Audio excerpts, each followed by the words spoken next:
Boston Celtics are back in action.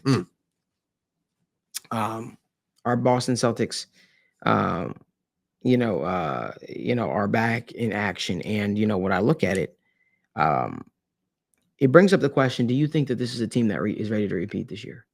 Do you think they will repeat this year? I'll be honest with you, the Knicks acquisition of Cat does make me uncomfortable. It really does, because I feel like Cat might be something that they've been missing. I'm really curious to see how they deal out the usage of him. Obviously, and Mitchell Robinson on the court at the same time probably creates a little bit of a porous situation. But Cat right now is slated to be center for the New York Knicks. I'm curious to hear what your thoughts are. Do you think the Boston Celtics? Do you still think that they're the team to beat in the East? Obviously, they won the championship, so it's easy to say, of course, they're the team to beat. They're the team that last won the championship. They have a potential dynasty on their hands if they manage things correctly. They were able to extend Drew Holiday. They were able to extend Brown and Tatum and the whole 9 yards. Porzingis is still up in the air. But do you think that this is a Celtics team that is ready to take on another potential championship? Or do you think that there's a team that maybe I named or haven't named that can be a potential thorn in their side? So I've got two things. First off, Mhm. you want my honest take?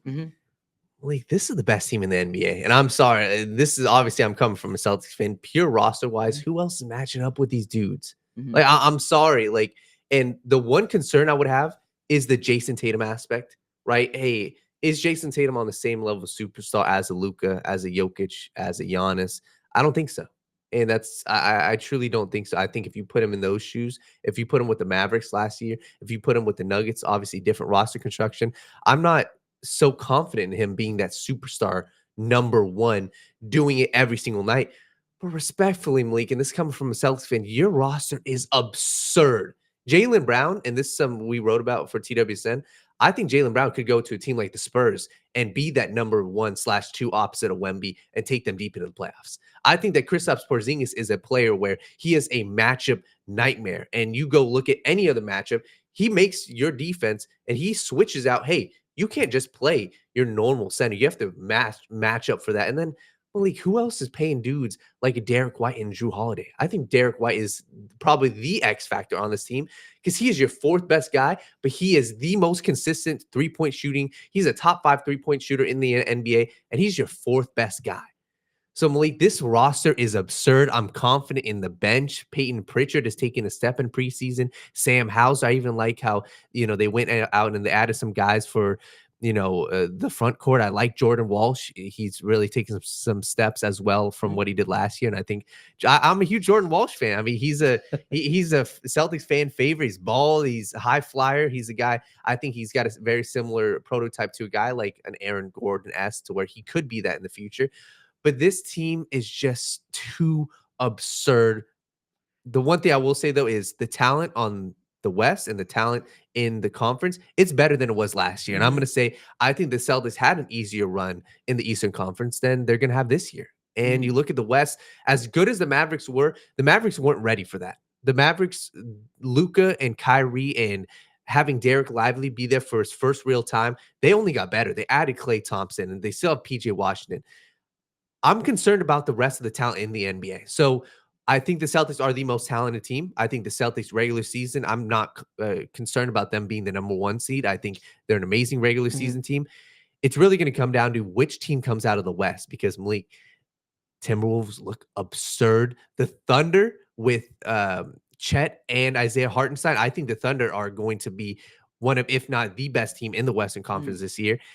There's just too much talent in the NBA. So I will say I'm confident in them coming out of the East. So I still think the Mavericks are going to be the best team in the West. Yeah, this year. Don't get me wrong. I think that the Thunder are a very good team. I know you are really high on Isaiah Hartenstein.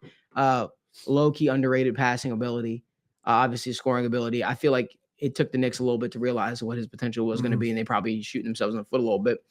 But I still think the Mavericks. I like what they did with the Klay Thompson addition. I think that Klay Thompson always made sense for them.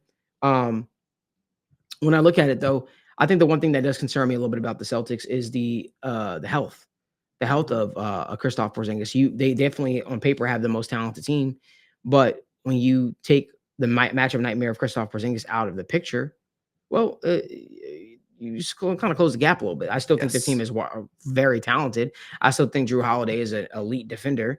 Had spots where he struggled last year, but if Jason Tatum's not getting his offense going, you're putting the prowess solely on a guy like Jaylen Brown to get this thing corrected, to get this thing going. And who else is going to step up?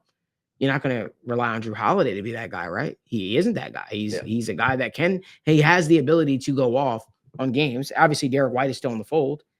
But when I look at it, I say, hey, you know what? You need Jason Tatum to play like an elite player. Yes. You need him to play like an elite player, especially when it matters most in those key matchups against the Miami Heat, right? Against the 76ers. You need him to show up game in and game out. That is what you're paying him for. He is the superstar. This is supposed to be ideally his team, but it really looks like it's Jaylen Brown's team. And I'm not trying to create that line down the middle. But for instance, you need other guys to step up, especially because I can't bank on a Kristaps Porzingis' health. Yep. I can't. The injuries have been concerning. And they've happened at weird times, at weird points where it feels like this team is just hitting its stride. I think they're also lose something a little bit defensively at points when Porzingis is in the game. Obviously, he's not the defensive stalwart that you'd hope for a guy that's 7 foot plus, Yep. But I still think that, again, the Celtics team has everything in front of them. It's just a matter of them playing within themselves and not getting too ahead of themselves. I think that you need Jason Tatum to play like the superstar, the elite player that he says he is. This guy says he believes he's the best player in the NBA. Well, it's time to show it this year. But I think the Celtics can repeat. I think the Celtics will repeat. But that Knicks game is going to be very, very interesting when you watch them take on